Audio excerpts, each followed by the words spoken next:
Pourrait-elle abriter une civilisation rivale de la nôtre? Est-ce vraiment un visage que l'on voit à sa surface?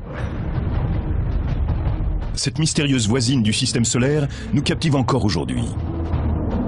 Elle pourrait être la base d'une future colonisation et conserve des secrets biologiques vieux de 4 milliards d'années.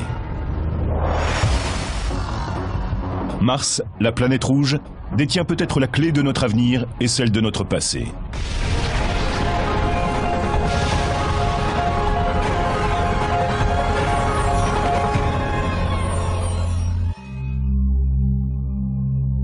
Si les êtres humains ont un jour habité une autre planète du système solaire que la Terre, c'est certainement Mars, la planète rouge, qui paraît la candidate toute désignée. Un visiteur venu de la Terre verrait ici de nombreux paysages qui lui rappelleraient ceux de chez lui.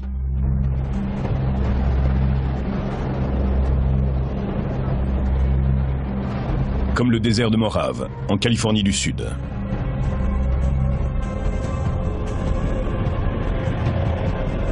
Pour le géologue, astronome et biologiste Ken Nielsen, ce désert ressemble tellement à Mars qu'il vient ici pour essayer de mieux comprendre les conditions qui règnent sur la planète rouge. Quand vous vous promenez ici dans ces dunes, ce que vous voyez ressemble tout à fait au paysage que l'on trouve sur Mars. Ensuite, si vous commencez à observer autour de vous, vous verrez des collines rouges, pleines d'oxyde de fer, comme sur Mars. Mars est pleine de fer oxydé, c'est-à-dire rouillé. Il se transforme en particules de poussière. Et en plus des dunes magnifiques, on y trouve une atmosphère rouge qui couvre parfois toute la surface de la planète. Il y a d'énormes tempêtes de poussière. Ce n'est pas pour rien qu'on l'appelle la planète rouge. Si une grande partie du sol martien ressemble à celui de la Terre, certains paysages géologiques dépassent tous ceux qu'on peut trouver sur notre planète. Une montagne, appelée Olympus Mons, le nom latin du mont Olympe, est le sommet le plus haut de tout le système solaire. C'est à l'heure actuelle un volcan en sommeil, qui s'élève à 25 000 mètres. Si vous dessinez l'Olympus Mons, et à côté l'Everest, et la grande île d'Hawaï, même en partant de la surface de l'océan, ces deux derniers ont l'air de petites collines comparées au sommet de Mars. Cette montagne est si vaste et sa base tellement immense que l'on peut être sur un de ses versants et ne pas se rendre compte qu'on est sur un volcan avant d'arriver au sommet. Pourtant, aussi extraordinaire qu'apparaisse la surface de Mars, c'est un endroit très rude et inhospitalier. Attention, 5, 4, 3, 2, 1. La fusée Delta II décolle et emporte vers Mars l'esprit de la Terre.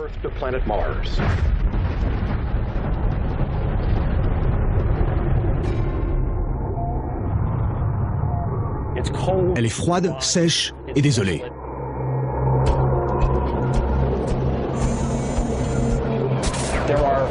Il y a des tempêtes de poussière qui peuvent assombrir le ciel pendant des semaines, et parfois même des mois.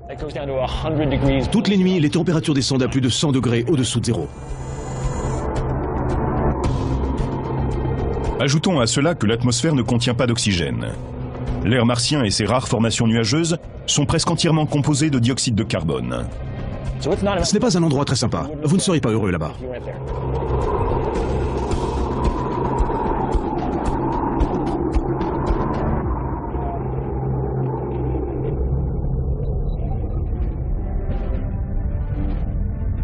Mars est petite par rapport à la Terre, puisqu'elle est 2 fois moins grande. Et la distance qui nous sépare est de 51 millions de kilomètres. Elle semble n'être qu'un minuscule globe rouge dans notre ciel étoilé. Et pourtant, elle captive l'humanité depuis des siècles.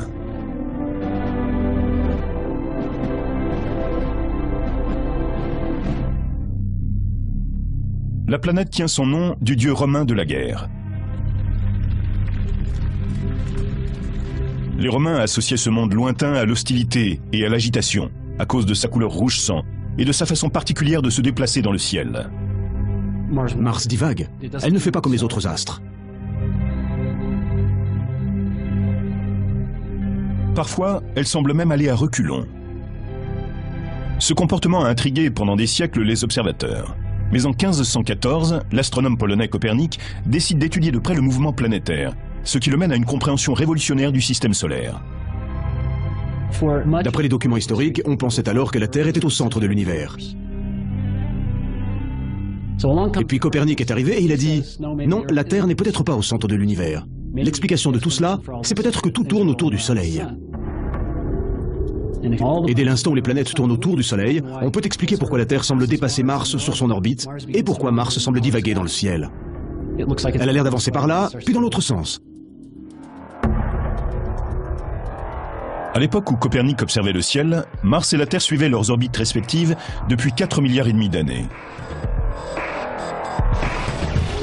Les deux planètes avaient eu le temps d'évoluer de façon très différente.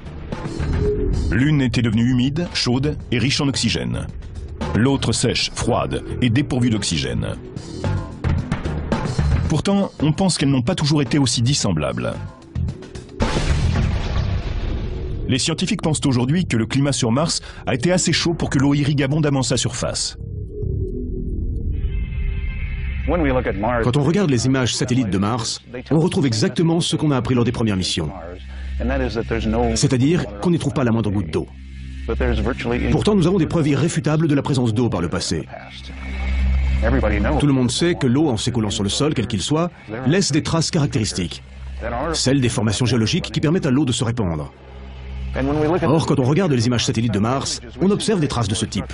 Ce qui nous amène à la conclusion que Mars, autrefois, était sans doute plus chaude et plus humide qu'elle ne l'est aujourd'hui. Il est certain qu'aujourd'hui, Mars est un désert implacable. Mais alors, que s'est-il passé? Quel processus cosmique a pu provoquer une telle transformation de la 4e planète du Soleil?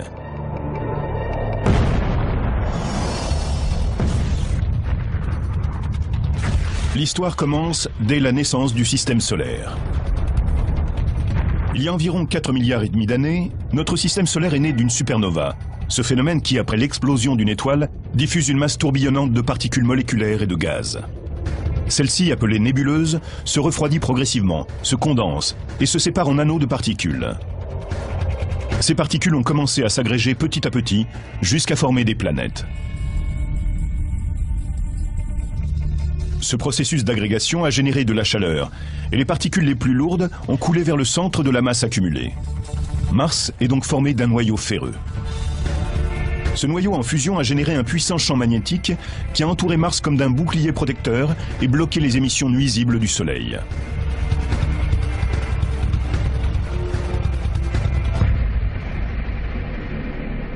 Il y a une pression constante qui vient du Soleil et exercée par ce que nous appelons le vent solaire.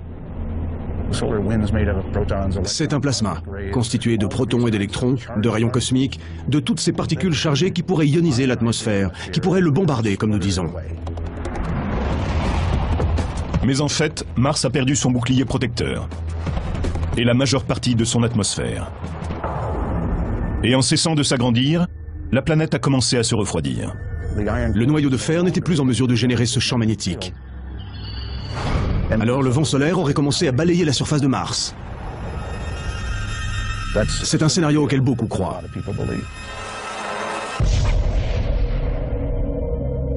Avec la disparition de l'atmosphère, Mars a perdu son climat tempéré et la pression qui s'exerçait sur elle. Et comme l'eau a besoin de climat tempéré et de pression pour demeurer sous forme liquide, elle a disparu de la surface de la planète.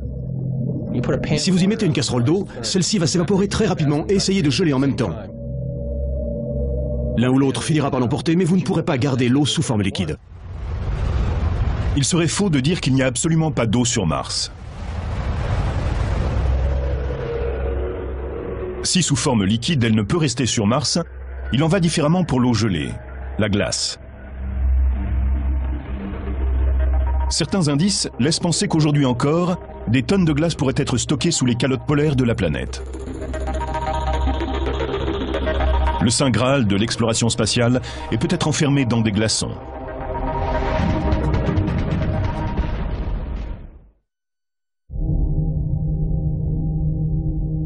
On peut voir ces pôles depuis la Terre avec un simple télescope.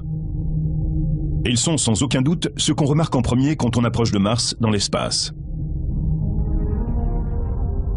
Les calottes polaires de Mars sont des étendues mystérieuses de neige glacée et tourbillonnante qui recouvrent ces deux pôles. C'est ce que nous appelons de la glace sèche, c'est-à-dire du dioxyde de carbone gelé. L'atmosphère est très fine et presque entièrement composée de dioxyde de carbone, si bien que quand il fait très froid, il se transforme en neige carbonique ou en glace carbonique. Ces calottes polaires toutes blanches offrent un contraste saisissant avec le reste de la planète rouge. Mais ce n'est pas cette concentration de neige carbonique qui intéresse le plus les scientifiques. C'est ce qui se cache peut-être en dessous qui pourrait avoir une importance capitale. Enfouis dans le sol, des millions de tonnes d'eau gelée attendraient, selon certains, d'être découverts. De l'eau gelée invisible à l'œil nu semble étendre ses ramifications dans toutes les directions sur des centaines de kilomètres. Les spécialistes pensent qu'il pourrait s'agir des vestiges de vastes océans. À l'heure actuelle, l'eau est sans doute congelée, formant une sorte de permafrost sous la surface. Mais peut-être y a-t-il eu dans certaines zones de Mars des pressions et des températures qui auraient liquéfié la glace et créé des aquifères, des zones où l'eau peut circuler librement.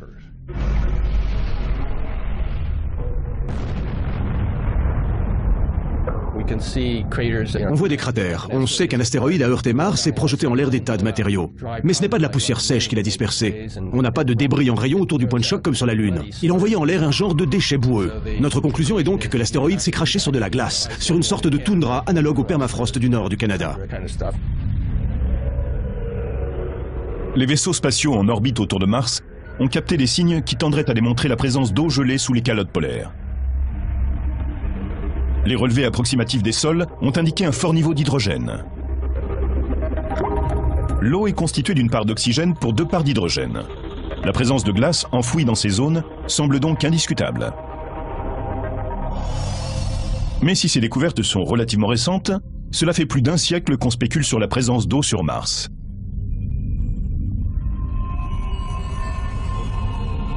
Et le fait qu'elle ait pu permettre le développement d'une forme de vie douée d'intelligence a provoqué de vives inquiétudes au cours du XXe siècle.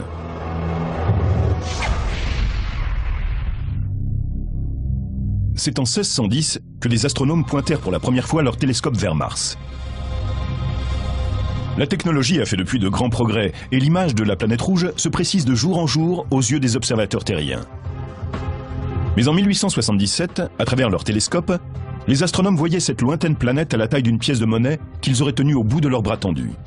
En comparaison des moyens dont nous disposons aujourd'hui, tout cela n'est guère impressionnant, mais pourtant ces instruments ont permis au directeur de l'Observatoire de Milan, Giovanni Schiaparelli, de tracer un plan de la surface de Mars et de donner un nom à ses particularités géologiques. Il a observé le visage brumeux et changeant chaque nuit pendant des mois. Et il voit alors ce qu'il pense être un enchevêtrement de lignes à la surface de Mars. On comprendra plus tard que ce qu'il voyait n'était pas tout à fait ce qu'il y a là-haut, mais juste l'image qu'il percevait grâce à son télescope rudimentaire. Le célèbre astronome italien dessine ces lignes et leur donne un nom. Pour Schiaparelli, ces lignes étaient des canaux, mais il ne savait pas vraiment ce dont il s'agissait. Le nom italien qu'il leur a donné est canali. Cela aurait dû être traduit par chaînes, comme des chaînes montagneuses, mais cela a été à tort par canaux. Il n'existe pas de ligne droite dans la nature. C'est pour cette raison que les dessins de Schiaparelli ont pu permettre à certains de penser qu'une forme de vie intelligente existait sur Mars. C'est une idée saisissante, dont les astronomes de l'époque ont débattu âprement. Plus tard, en 1894, un riche bostonien, Percival Lowell, est tellement intrigué par cette éventualité qu'il se fait construire un grand télescope à flanc de montagne dans l'Arizona, à Flagstaff. Et il passe les 20 années suivantes à observer et à dessiner la planète rouge, et à échafauder des théories à son sujet. Il était convaincu de voir des réseaux de lignes droites sur Mars et pensait que c'était des canaux. Or, quelle était la grande nouveauté de l'époque? Le canal de Panama. Donc il a pensé que c'était ce qu'une civilisation évoluée devait faire, des canaux.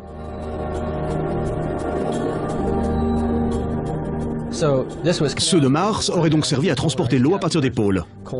Il savait que la planète était froide, sèche et loin du Soleil, et il s'est dit, bien sûr, il faut déplacer l'eau pour vivre sur Mars. L'idée qu'il y avait une civilisation sur Mars a emballé tout le monde.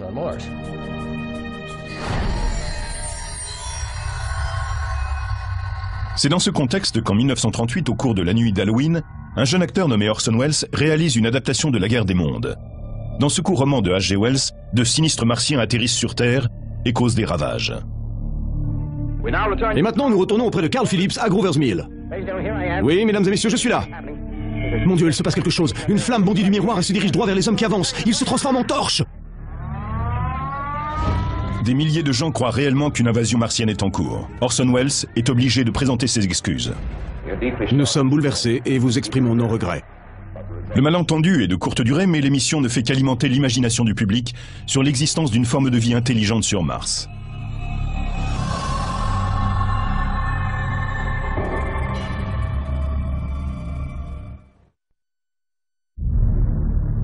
Cette planète intrigue les terriens depuis des milliers d'années. Et ce n'est qu'au milieu du XXe siècle qu'on en a enfin eu une vision plus précise.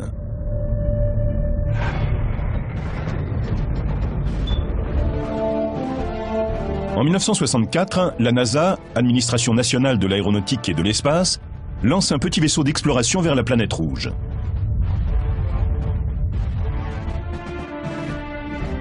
Mariner 4 est équipé d'une caméra. Il a pour mission de survoler Mars et d'envoyer des images vers la Terre. Il ne pourra effectuer ce passage qu'une seule fois. Les scientifiques sont impatients et en même temps anxieux à l'idée de ce qu'ils vont bien pouvoir observer. Allait-on voir des villes, des canaux, des forêts? Moi, je n'ai vu que des cratères. Les images qu'on a reçues étaient très floues et montraient simplement des cratères, comme sur la Lune. C'est une immense déception. Les images de Mariner 4 montrent une planète sèche, couverte de cratères, désertique, une planète qui semble morte. Elle était comme la Lune, avec un peu d'air qui soulevait la poussière. L'enthousiasme soulevé par l'exploration de Mars retombe pour un temps. Mais 6 ans plus tard, en 1971, la NASA envoie un autre vaisseau vers la planète rouge, Mariner 9. Cette fois, au lieu de n'effectuer qu'un seul passage au-dessus de Mars, il est conçu pour rester en orbite pendant plusieurs semaines, le temps d'établir une cartographie complète. L'effort est payant. Après avoir attendu la fin d'une tempête de poussière qui balaie la planète, Mariner 9 commence à envoyer des images spectaculaires. On découvre le dôme de Tharsis, une sorte de renflement situé non loin de l'équateur de Mars. Ce dôme est le résultat d'une activité volcanique importante sur un espace très concentré. L'élément essentiel du dôme de Tharsis est son volcan bouclier, l'Olympus Mons. L'Olympus Mons est large de 540 km. Il pourrait couvrir l'État du Missouri. Si un volcan de cette taille entrait en éruption, il recouvrirait probablement les États voisins. Et ma maison dans l'Iowa serait ensevelie sous la lave. Ce qui est intéressant, c'est que nous pensons qu'il est constitué de 3 volcans séparés, ou en tout cas qu'il a explosé dans 3 directions différentes. Quand on le survole, on aperçoit 3 cratères bien distincts. C'est une immense découverte géologique.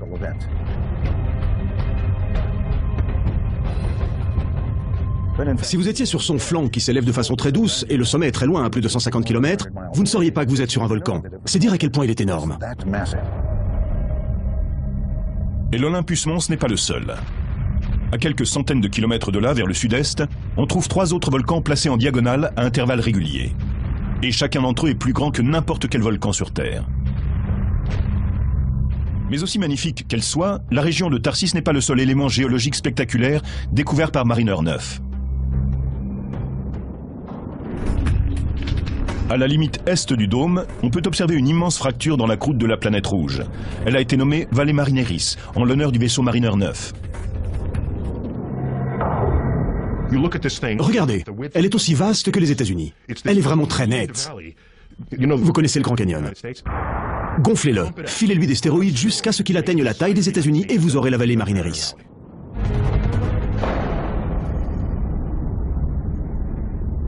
Le phénomène géologique à l'origine de cette immense faille à la surface de Mars demeure un mystère. Les scientifiques ne peuvent qu'émettre des hypothèses. Il y a une théorie qui me plaît bien. On trouve pas très loin un endroit qui s'appelle le dôme de Tharsis. Beaucoup de matériaux s'est accumulé là, de la lave et d'autres débris. C'est comme s'il y avait eu une énorme force de torsion qui s'était exercée et qui avait ouvert la croûte comme une fermeture éclair.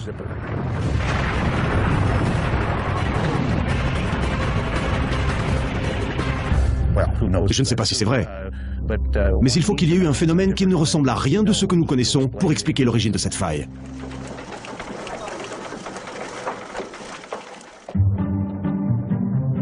Après le succès éclatant de Mariner 9, l'étape suivante pour la NASA est de poser un vaisseau sur Mars. Les spécialistes sont impatients d'analyser la roche et les échantillons de sol et de chercher les indices d'une forme de vie. En 1976, la mission Viking arrive sur la planète précisément dans ce but. Elle emporte 2 sondes. L'une doit se mettre en orbite et cartographier le sol martien. L'autre est un module d'atterrissage équipé de robots.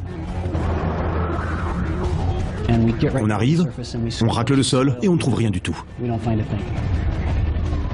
Mars a l'air d'être un endroit froid, sec et mort.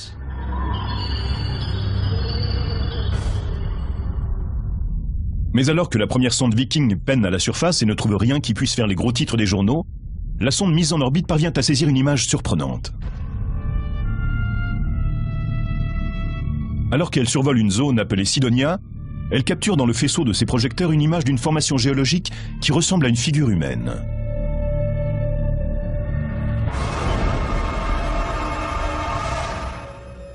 Les hommes de la NASA présentent la photo à la presse, en indiquant comme une plaisanterie qu'ils ont rencontré un visage sur Mars. Dès qu'il est mieux éclairé, cet élément de la surface martienne ne ressemble pas du tout à une figure humaine. C'est juste un ensemble de collines. Mais dans certains cercles, l'histoire du visage de Mars et l'idée que la NASA veut cacher ce qu'elle a découvert continuera à courir pendant plusieurs années.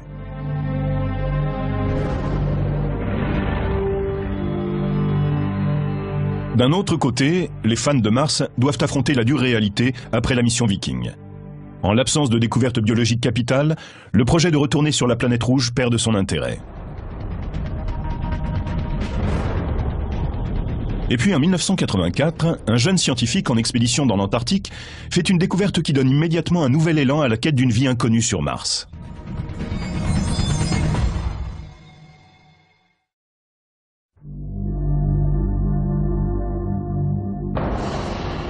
En décembre 1984, des géologues de la NASA partis en Antarctique pour recueillir les débris d'une météorite découvrent un curieux objet. Il s'agit d'une météorite d'une couleur inhabituelle, plutôt verte, alors que la plupart sont grises ou marron. De retour au centre de contrôle de Houston, où on stocke ce type de roche, elle est aussitôt étiquetée ALH 84001. Malgré sa couleur étrange, les spécialistes ont pensé qu'il s'agissait d'un morceau d'astéroïde. La roche a été classée parmi les météorites et elle est restée pendant 6 ou 8 ans mal identifiée.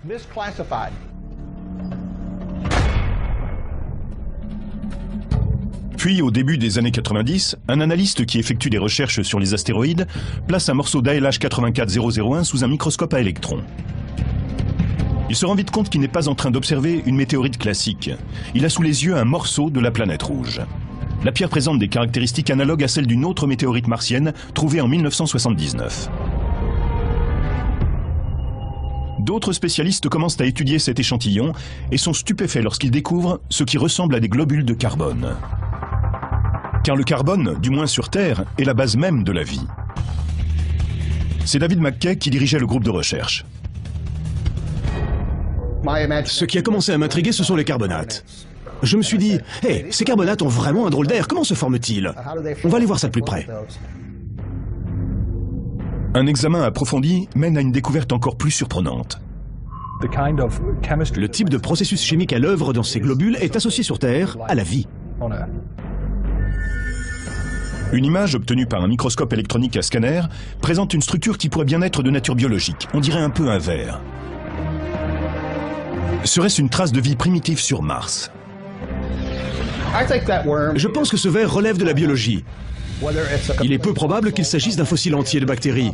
Cela pourrait être un morceau de bactérie ou un élément, mais de mon point de vue, c'est un élément biologique.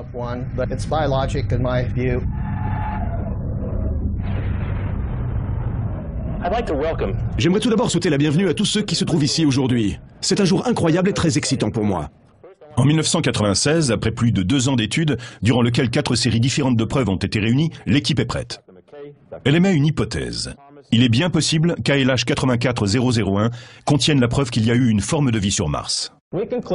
Donc nous en concluons que c'est la preuve qu'il a existé une forme de vie sur Mars. La NASA donne une grande conférence de presse, mais personne n'est convaincu. Les laboratoires du monde entier réclament des échantillons pour effectuer leurs propres analyses. Finalement, après des mois de débats parfois envenimés, tout le monde se met d'accord pour dire qu'il n'y a pas de consensus. On publie des articles qui appuient la déclaration de la NASA, mais ceux qui démolissent cette théorie sont bien plus nombreux. Je peux avoir la première diapo, s'il vous plaît? Les images que vous voyez là pourraient représenter tout un tas de choses. De nombreux chercheurs sont convaincus que ce qu'on voit dans cette pierre, et qui semble indiquer la présence d'une forme de vie sur Mars, pourrait ne refléter qu'une activité minérale. Pour la plupart des gens, il n'y a pas d'activité biologique dans cette météorite venue de Mars. L'hypothèse de départ de Dave est fausse. À mon avis, à ce stade, il est trop tôt pour émettre une hypothèse. Je ne pense pas que le travail soit assez avancé pour que l'on puisse dire grand-chose. L'analyse de la météorite continue. Mais même si les chercheurs n'ont jamais pu confirmer qu'elle contenait des signes d'une vie sur Mars, elle aura relancé l'intérêt pour cette question.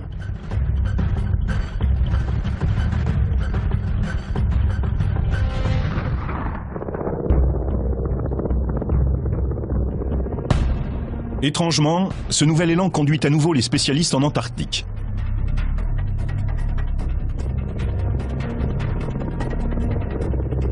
Les conditions dans cette partie du monde ont beaucoup de points communs avec Mars. Les formes de vie qui subsistent dans des conditions aussi extrêmes pourraient nous éclairer sur la façon dont la vie a pu naître sur la planète rouge et à quel moment. Dale Anderson, astrobiologiste environnemental, se concentre sur le lit des lacs qui sont couverts à longueur d'année par une banquise très épaisse. La plupart des gens pensent qu'à cause de ces épaisses couches de glace, on ne trouverait rien que des pierres, et qu'il n'y aurait pas grand-chose, si ce n'est rien, au fond de ces lacs. La couche de glace qui empêche la navigation peut atteindre jusqu'à 5 mètres d'épaisseur. Mais plutôt que de l'ouvrir à l'explosif ou d'y percer des trous et de troubler son écosystème, Anderson et son équipe ont choisi une technique beaucoup plus respectueuse. C'est cet énorme rouleau de tuyaux de cuivre qui va permettre de pratiquer une ouverture. On le pose sur la glace, on fait passer un liquide chaud dans le tuyau et on le laisse s'enfoncer lentement, ça dure environ 24 heures. La glace fond et on obtient ce trou bien net qui nous permet de plonger.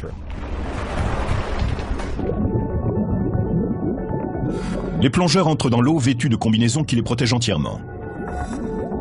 Et ce qu'ils découvrent au fond de chaque lac de l'Antarctique, ou presque, témoigne véritablement de la ténacité de la vie. Des tapis d'organismes microbiens prospèrent dans ces environnements frigorifiés, où la lumière du soleil ne pénètre pratiquement pas.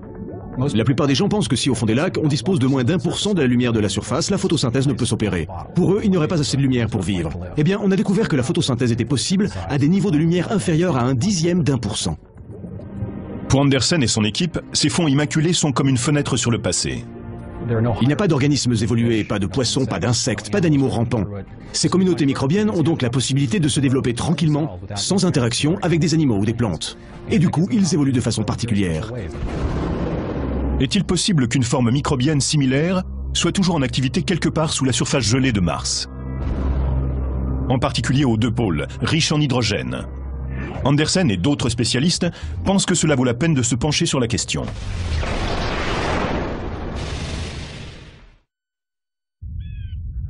Attention, 10, 9, 8, 7, 6, 5, 4, 3, 2. Début de la mise à feu et décollage de la fusée Delta II avec Mars Exploration Rover.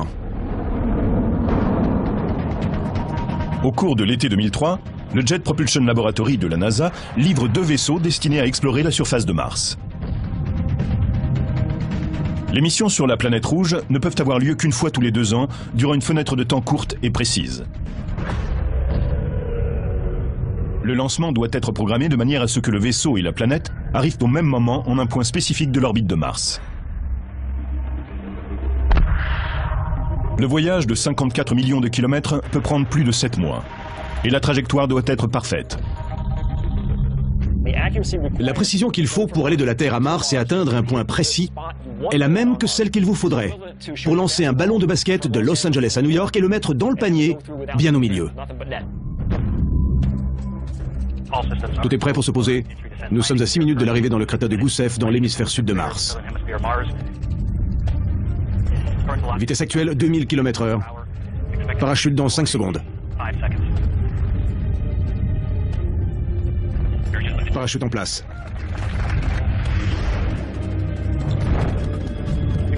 Sortie de la fusée à mon signe.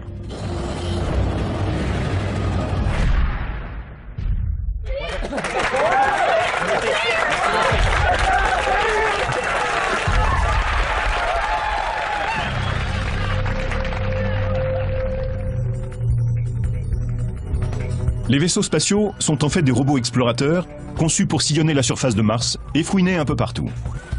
Les rovers sont des robots géologues. Leur fonction, c'est d'être nos yeux, nos pieds, nos mains à la surface de Mars. Nous découvrons la planète à travers eux. Ils peuvent se déployer, toucher les rochers. Ils ont un appareil pour gratter la roche. On l'appelle le RAT. C'est un outil abrasif équipé d'une pointe en diamant. Il nous permet de creuser à l'intérieur d'une pierre et de voir ce qui s'y trouve. Ils ont des capteurs au bout de leurs bras. C'est comme s'il y avait un microscope qui pouvait nous décrire en détail ce qu'il voit. On a donc toute une foule d'instruments similaires à ceux dont un géologue voudrait disposer s'il était sur le site. Les robots rovers ont été nommés Spirit et Opportunity. Aujourd'hui encore, ils explorent des régions de Mars qui sont à des centaines de kilomètres les unes des autres. Spirit a atterri dans une zone appelée le cratère de Gusev. On pense qu'il s'agit du lit d'un lac asséché. Donc, si l'eau qui s'y trouvait autrefois abritait des formes de vie, il pourrait un jour en retrouver les traces. Opportunity s'est posé dans une zone qu'on appelle Meridiani Planum. Cet endroit suscite des interrogations, car il recèle une couche ancienne d'hématite, un oxyde de fer qui, sur Terre, se forme habituellement dans un endroit qui contient de l'eau à l'état liquide. Jusque-là, aucun des robots n'a trouvé de signe de vie. Mais Spirit, comme Opportunity, ont découvert des indices qui tendraient à prouver qu'un jour, l'eau coulait en abondance à la surface de la planète Mars. On a vu des endroits où l'eau a détrempé les pierres sous la surface. D'autres où l'eau a jailli à la surface et a coulé en creusant des petits sillons qui sont toujours gravés dans la roche des milliards d'années plus tard.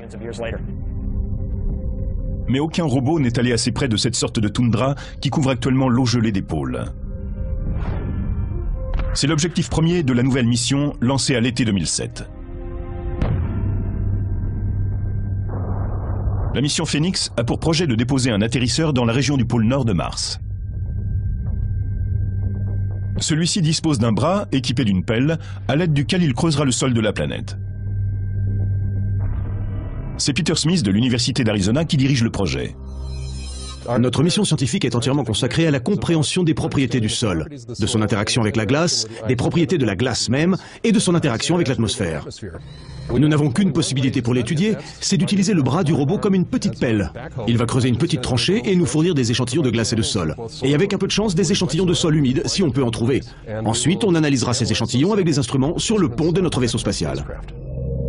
L'atterrisseur émettra des signaux depuis la surface de Mars et transmettra ainsi son rapport d'analyse des sols et de la glace. Mais avant même que Phoenix ait le temps de décoller, un nouvel épisode prend place dans la saga de l'eau martienne. Des images, transmises par un vaisseau en orbite autour de la planète rouge, révèlent les traces d'un événement tout à fait inattendu. Il semble qu'une sorte de liquide ait coulé, au cours de ces dernières années, dans un petit fossé au bord d'un ravin assez profond. En 2001, le vaisseau orbiteur avait pris des photos du même endroit, mais rien d'intéressant n'était apparu sur ces clichés. Cette fois-ci, on voit dans le fossé un résidu blanc déposé là sans doute par un écoulement de liquide, peut-être à l'endroit où de l'eau aurait jailli du sol et coulé sur une certaine distance avant de se transformer en vapeur et disparaître. Les spécialistes ne comprennent toujours pas ce qui a pu provoquer cet écoulement, mais beaucoup pensent que c'est la conséquence de la chaleur qui existerait encore à l'intérieur de la planète. De toute évidence, il s'agit d'une planète qui a connu une activité volcanique. Beaucoup d'entre nous espèrent encore trouver dans certains endroits des phénomènes hydrothermaux. Non pas simplement pour avoir de l'eau liquide, mais parce que celle-ci indiquerait la présence d'un environnement où la vie aurait pu se développer et même se maintenir. Le but de tout cela est bien entendu la recherche de formes de vie. Quand tout est dit, l'engin prend le relais de cet extraordinaire exploit scientifique et explore la planète rouge, porté par le pressant désir de l'humanité de savoir si la vie existe quelque part ailleurs, dans les vastes étendues spatiales. Je pense que depuis l'aube des temps, les hommes ont cherché à savoir pourquoi ils étaient là, ce qu'il y a là-haut, et s'il existe plus que ce que l'on voit. Y répondre ouvrirait de nouvelles perspectives. D'une certaine façon, cela nous renseignerait sur la place que nous occupons dans l'univers. Trouver la vie sur Mars pourrait également nous aider à comprendre les origines de la vie sur notre propre planète. Il pourrait exister dans le cas de Mars et de la Terre une relation particulière. Si la vie s'est développée sur Mars, c'est peut-être que les conditions y étaient favorables mais ne l'étaient pas sur Terre. Mars aurait ensemencé notre planète, peut-être à travers des collisions de météorites. Des morceaux de Mars seraient arrivés sur Terre.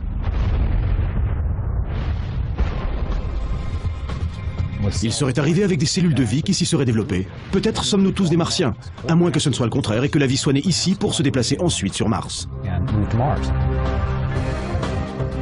Si on trouve une preuve de vie sur Mars, sachant que la vie existe aussi sur la Terre, c'est qu'il y en a probablement ailleurs.